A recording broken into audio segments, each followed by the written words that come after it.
जय हिंद। आज हम लोग एक नया सब्जेक्ट स्टार्ट करने जा रहे हैं जो आपके फिफ्थ सेमेस्टर में पढ़ना है। और वो सब्जेक्ट का क्या नाम है? Estimation and costing. तो सबसे पहले आप लोग को ये समझना चाहिए कि एस्टिमेशन कॉस्टिंग पढ़ना क्यों जरूरी, क्यों हम लोग एस्टिमेशन कॉस्टिंग पढ़ते हैं, है ना। इस इससे पढ़ने से हमें क्या समझ में आएगा, क्या सीखेंगे हम लोग इससे। आप यहाँ पर देख रहे हैं कि एक कैलकुलेटर रखा हुआ है आपके सामने, पेंसिल है, बिल्डिंग है और डिफरेंट टाइप के कंपोनेंट आपको बिल्डिंग का दिख रहा है। क्या सिर्फ एस्टिमेशन कॉस्टिंग बिल्डिंग में ही लगते हैं क्या? रोड में भी होते होंगे, रेलवे में भी होते होंगे। मतलब अगर किसी भी कंस्ट्रक्शन में हम लोग कर रहे हैं तो वहां पर एस्टिमेशन कॉस्टिंग होता है। सबसे पहले हम लोग ये जानेंगे कि एस्टिमेशन कॉस्टिंग होता क्या है और उससे हम लोग पहले सीखेंगे क्या। दो अलग अलग चीज है यहाँ पर। तो सबसे पहले एस्टिमेशन कॉस्टिंग है क्या? एस्टिमेशन कॉस्टिंग एक प्रोबेबल कॉस्ट है। एक अंदाज हम लोग लगाते हैं कि अगर कोई प्रोजेक्ट स्टार्ट कर रहे हैं तो उस प्रोजेक्ट में कितना खर्च आएगा, उसका ड्यूरेशन क्या होगा, है ना।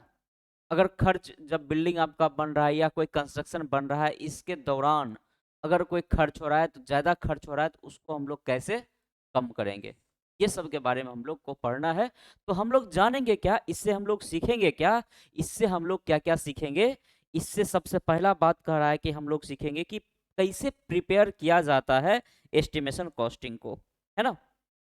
उसको हम लोग कैसे सिविल इंजीनियरिंग वर्क में कैसे, जो आपका है प्रोसेस है, प्रोसीजर क्या क्या है, इसके बारे में हम लोग पहले सीखेंगे। जैसे कि अगर प्रोसीजर की हम बात करें कि कैसे उसको अप्रोक्सीमेट डिटेल होगा, डिटेल स्ट्रक्चर हो, डिटेल एस्टिमेट हो गया, अप्रोक्सीमेट एस्टिमेट हो गया, लमसम वैल्यू अंदाजिफिकेशन जो लगाते हो ना कि इस प्रोजेक्ट का इतना कॉस्ट होगा, वो रुपया कहाँ से आएगा, इसके लिए हमें कहाँ से अप्रूवल लेना होगा। ये सब बात हम लोग सीख जाएंगे कि उसका प्रोसीजर क्या क्या है एस्टिमेट करने का। दूसरा कि हम लोग रेट एनालिसिस करना सीख जाएंगे। अलग अलग प्रोजेक्ट का अलग अलग डिफरेंट टाइप का रेट एनालिसिस होते हैं कि इस प्रोजेक्ट में इतना खर्च होगा, अगले वाले प्रोजेक्ट में कितना खर्च होगा, उसके बीच में जो रेट आएगा किस हिसाब से हम लोग को प्रोजेक्ट करना है कि ज़्यादा खर्च भी ना हो उस स्ट्रक्चर पर और आपका आसानी से स्ट्रक्चर बन के तैयार हो जाए। इसके बारे में अलग अलग रेट एनालिसिस हम लोग करेंगे। उसके बाद जब हम लोग समझ लेंगे तो हम लोग एक पूरा तैयार हो जाएंगे कि किसी भी कंस्ट्रक्शन का हम लोग एस्टिमेट कर सकते, डिटेल्ड एस्टिमेट कर सकते। अब टर्म आता है डिटेल्ड एस्टिमेट। ये डिटेल्ड एस्टिमेट क्या होता है? एक होता है अप्रोक्सीमेट एस्टिमेट, दूसरा होता है डिटेल्ड एस्टिमेट। अप्रोक्सीमेट मतलब लमसम, जो अंदाजिफिकेशन कहते हैं ना कि अंदाज में हम लोग इतना वैल्यू बता दिए, अप्रोक्सीमेट वैल्यू बता दिए। डिटेल्ड में क्या होता है, उसका एक प्रत्येक, तो आपका अगर बिल्डिंग है तो बिल्डिंग में जितने भी कंपोनेंट हैं सभी कंपोनेंट का अलग अलग रेट हम लोग निकालते हैं, फिर उसको ऐड कर देते हैं, उससे हम लोग डिटेल एस्टिमेट फाइंड आउट कर लेते हैं। तो हम लोग इतना इसमें सीख जाएंगे कि सबसे पहले परफॉर्म कैसे है, उसका क्या क्या प्रोसेस है उसके बारे में सीखेंगे। दूसरा रेट एनालिसिस, लास्ट में हम लोग डिटेल एस्टिमेट किसी भी प्रोजेक्ट के लिए हम लोग तैयार हो जाएंगे। इतना हम लोग सीख लेंगे इस सब्जेक्ट से। आप कहीं भी घर बनाते हो, एज ए सिविल इंजीनियर ज़्यादा यही पूछा जाता है कि बताओ बाबू इस घर में कितना सीमेंट लगेगा, कितना स्टैंड लगेगा, कितना एग्रीगेट लगेगा, इसका खर्च क्या आएगा, इसमें कितना लेबर लगेंगे, इसमें कितना मेसन लगेंगे, राजमिस्त्री कितना लगेगा, उसमें इलेक्ट्रिक का हम लोग काम करेंगे। मतलब हम लोग से ये चीज़ पूछा जाता है generally. As a civil engineer आपको घर में कहीं भी जाओ ये सब बात आपसे पूछ लिया जाता है। ये सब के बारे में हम लोग इस यूनिट में, इस सब्जेक्ट में हम लोग सीखेंगे। आइए हम लोग सबसे पहले डिस्कशन करते हैं सिलेबस क्या क्या है, कैसे कैसे हम लोग पढ़ेंगे। तो सबसे पहला सिलेबस में आपका टॉपिक है एस्टिमेशन, जो फर्स्ट यूनिट है fundamental of estimating and costing. सबसे पहला यूनिट आपका है। इसमें क्या क्या सीखेंगे? सबसे पहले हम लोग मीनिंग देखेंगे, फिर हम लोग पर्पस देखेंगे, क्यों हम लोग करते हैं ये, क्यों जरूरी है ये। उसके बाद हम लोग देखेंगे कहाँ से अप्रूवल हमें मिलेगा। अब ये अप्रूवल का क्या सीन है, हम लोग जानते हैं कि सबसे पहले गवर्नमेंट होता है, फिर गवर्नमेंट का सेक्रेटरी होता है ना, फिर उसके बाद अलग अलग पार्ट में डिवाइड किया जाता है। तो ये सब प्रोसेस हुआ एक। अब हमें अप्रूवल कहाँ से लेना होगा? अप्रूवल आपको कहाँ से मिलेगा? आप उसे क्या करके दोगे कि अप्रूव करके देगा कि आगे आप आगे बढ़ सकते हो? फिर टेक्निकल सेंक्शन आपको करवाना होगा, फिर बजट कि हमारे पास फंड अवेलेबल है या नहीं। फंड अवेलेबल है तो फंड हमें कौन देंगे? वो रिटेन फॉर्म में होना चाहिए, ओरल नहीं चलेगा, इसमें सारा चीज रिटेन चलेगा। तो ये हुआ आपका। उसके बाद हम लोग अलग अलग टाइप के एस्टिमेट पढ़ेंगे, जैसे हमारे पास अप्रोक्सीमेट एस्टिमेट, दूसरा है हमारे पास डिटेल्ड एस्टिमेट, इसके बारे में हम लोग पढ़ेंगे। फिर उसके बाद अलग types and use of estimate पढ़ेंगे, कौन कौन से टाइप है एस्टिमेट के, उसका क्या क्या यूज है उसके बारे में। फिर देखेंगे कि उसका जो एस्टिमेटर है उसका रोल और रिस्पॉन्सिबिलिटी क्या है। सबसे बड़ा पॉइंट आता है कि जो एस्टिमेटर होते हैं, मतलब जो एस्टिमेटर, जो अगर हम एस्टिमेटर हैं, हमारा रोल और रिस्पॉन्सिबिलिटी क्या है, उसके बारे में हम लोग इस लेक्चर में हम लोग सीखेंगे। तो ये आपका अलग अलग टाइप के जो एब्स्ट्रैक्ट शीट है, फेस शीट है, उसका मेजरमेंट हम लोग कैसे करते हैं, उसका यूनिट क्या है। अगर कोई हम लोग यूनिट की बात करते हैं तो अब क्यूबिक यूनिट होता है, स्क्वायर में भी यूनिट होता है, तो सब क्या है यूनिट, उसका मेजरमेंट कैसे करते हैं, उसके बारे में हम लोग इस यूनिट में पढ़ेंगे। नेक्स्ट है आपका अप्रोक्सीमेट एस्टिमेट। अब सेकेंड यूनिट आपको दे दिया अप्रोक्सीमेट एस्टिमेट। अब ये अप्रोक्सीमेट में लमसम मेथड है आपका, अलग अलग जो आप अप्रोक्सीमेट एस्टिमेट करोगे उसके बारे में हम लोग को यहाँ पे पढ़ना है। उसका डेफिनेशन क्या है, किसे कहते हैं अप्रोक्सीमेट एस्टिमेट, पर्पस, दो बात होगी। उसके बाद हम लोग मेथड्स ऑफ अप्रोक्सीमेट, हमारे पास अलग अलग मेथड, अप्रोक्सीमेट मेथड में भी अलग अलग हमारे पास मेथड है। कौन कौन सा मेथड है? Service unit method, plinth area rate method, cubical content method, typical way method, approximate quantity method with simple numerical. और इस पे हम लोग को कुछ न्यूमेरिकल्स भी देखने हैं। तो किस पे हम लोग को? मेथड्स ऑफ अप्रोक्सीमेट एस्टिमेट में हम लोग को न्यूमेरिकल भी देखना है। यहाँ पर हम लोग सीखेंगे, कोई एक हम लोग प्लान लेंगे, फिर उसका हम लोग क्या करेंगे, एस्टिमेट करेंगे, इसमें क्या क्या हमें कंपोनेंट जो यूज हुआ है उसका क्या अप्रोक्सीमेट खर्च आने वाला है, के बारे में हम लोग पढ़ लेंगे यहाँ पर। फिर उसके बाद approximate estimate for road and water supply. अभी जैसे मैंने आपको बताया कि सिर्फ बिल्डिंग का ही नहीं होता है, अलग अलग सभी चीज का एस्टिमेट। अगर आप कोई एक सिंपल सा फोन भी खरीदने जाते हो तो उससे पहले आप लोग एस्टिमेट देख लो तो कि हमारे पास कितना बजट है। एडमिनिस्ट्रेटिव से आपको अप्रूवल लेना होता है, मतलब पापा मम्मी से अप्रूवल लेना होता है कि हमें ये फोन खरीदना है। फिर उसका देखते हो स्पेसिफिकेशन, टेक्निकल क्या है उसके अंदर। फिर हम लोग क्या देखते हैं उसमें, बजट, हमारे पास बजट क्या है उसके अकॉर्डिंग आप फोन खरीदते हो। इसका मतलब सभी जगह एस्टिमेट देखा जाता है। उसी प्रकार अप्रोक्सीमेट एस्टिमेट हम लोग रोड के लिए भी करेंगे और वाटर सप्लाई के लिए भी हम लोग क्या करेंगे, एस्टिमेट करेंगे, और इसके ऊपर कुछ न्यूमेरिकल लोग देखेंगे। ये है आपका यूनिट नंबर 2। यूनिट नंबर 3 में डिटेल्ड एस्टिमेट। अब इसमें क्या पढ़ना है हम लोग को, एक एक कंपोनेंट का डिटेलिंग हम लोग को पढ़ना है। अब डिटेलिंग एक एक कंपोनेंट का क्या मतलब हुआ?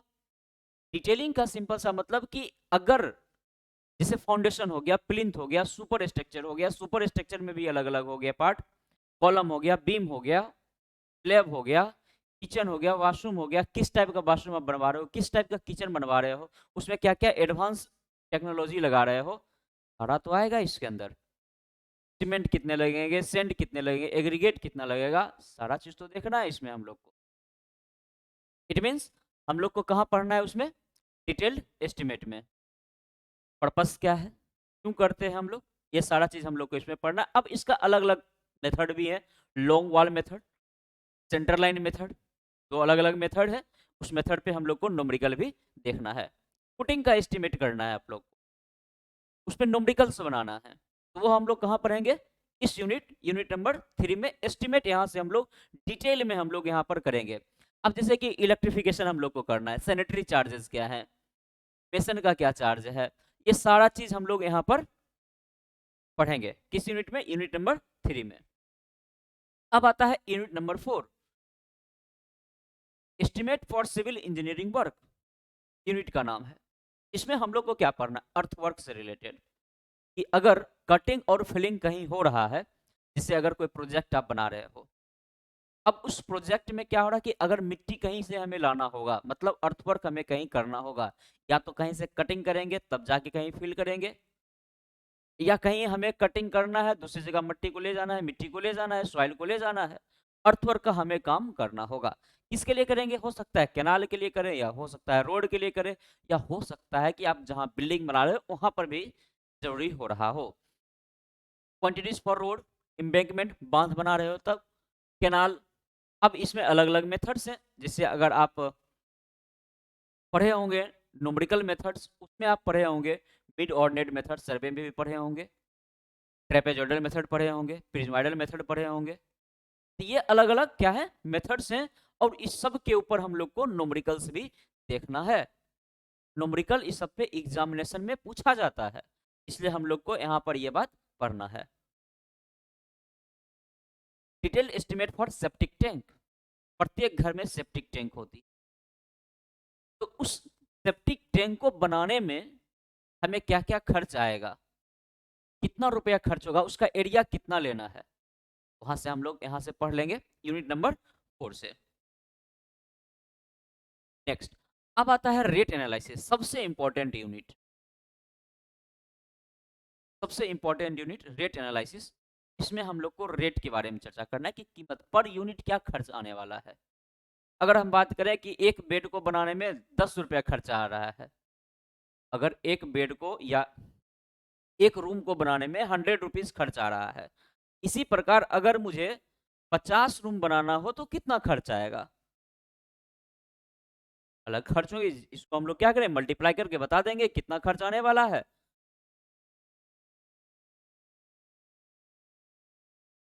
पता चल गया कितना खर्च आने वाला है 50 बेड का।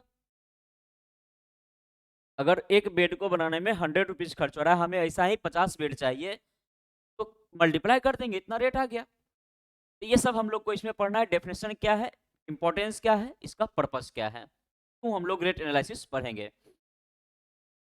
Standard and extra, lift, overhead charge, water charge and contractor profit. Contractor profit, बढ़िया बात है कि कॉन्ट्रैक्टर प्रॉफिट, जो कॉन्ट्रैक्ट लेता है। अगर हम कॉन्ट्रैक्टर हैं, अगर हमें कुछ प्रॉफिट नहीं हो तो हम क्यों कॉन्ट्रैक्ट लेंगे किसी बिल्डिंग का, या किसी सेप्टिक टैंक का, या इरिगेशन में, या हमें सीवरेज सिस्टम बनाना हो, रोड बनाना हो।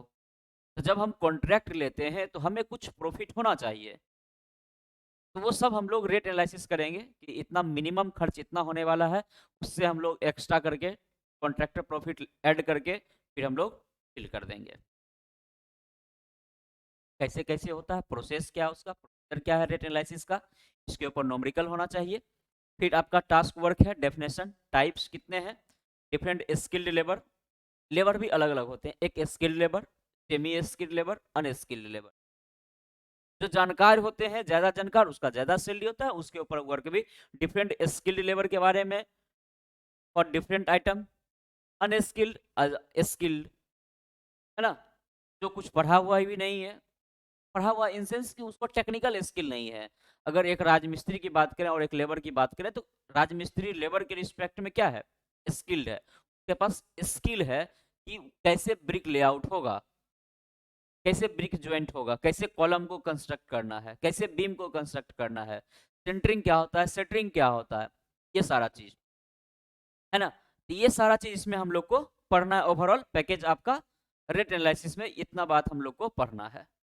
तो ये था आपका पूरा एस्टिमेशन कॉस्टिंग। अब बोलोगे बुक कौन सा यूज करेंगे सर, आप बी एन दत्ता या एम चक्रवर्ती में एक बुक आप यूज, किसी से एक न्यूमेरिकल बनाइए। हम तो कोशिश करेंगे कि बी एन दत्ता यूज की ज़्यादा बेटर है। अगर आप लोग को एम चक्रवर्ती भी यूज करना है तो आप एम चक्रवर्ती का भी बुक बना सकते हैं। ये था टोटल आपका एस्टिमेशन कॉस्टिंग, जिसमें हम लोग को टोटल 5 यूनिट पढ़ना है ना।